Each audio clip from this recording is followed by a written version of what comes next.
Remote upgrades are coming to Ford. The automaker has launched the technology to make significant remote upgrades to its cars and trucks, and they plan to roll it out to 33 million vehicles by 2028. Ford has already sent over-the-air updates to more than 100,000 F-150 pickups and Mustang Mach-E customers since late March. They say the remote updates save the company money and drivers time. Even as the economy stumbles back from the pandemic, Americans are suffering the effects on their wallets. Prices are higher on everything from food to cars, and if you're building or renovating a home, you already know about the skyrocketing cost of lumber. Michael George has this story.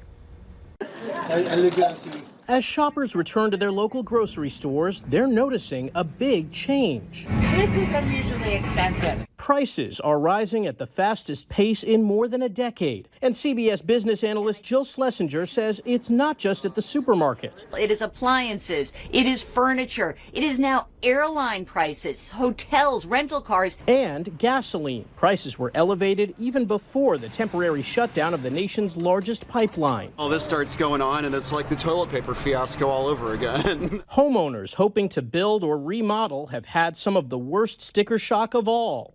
Lumber prices have gone up by 400% from a year ago. Why? Because a year ago, sawmills said, we're in the middle of an ice-cold recession. Let's shut down the mills. They shut them down. What did they not expect? For people to say, I want to remodel my house. I need to build an extension. A new survey shows 87% of Americans are concerned about rising expenses. The question now haunting economists is whether these price hikes are a pandemic blip or a sign of a long-term threat to the economy. That threat is inflation. At the moment, it looks as though people fully expect this inflation to be temporary.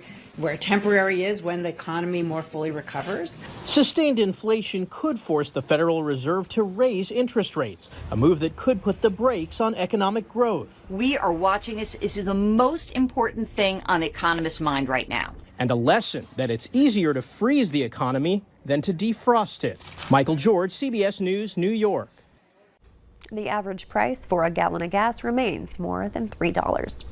CheezIt Crackers is celebrating its 100th birthday, offering fans the chance to party with a CheezIt anniversary cake. It contains a full box of CheezIt crackers and is a salty and sweet combination with chocolate-covered Cheez-Its on top. It's available for $50 for a limited time on the website Goldbelly.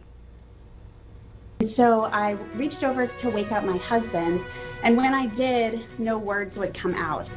Next, a 34-year-old shares her terrifying story of a stroke that at first was misdiagnosed. The warning signs to look out for when Valley News Live at 4 continues.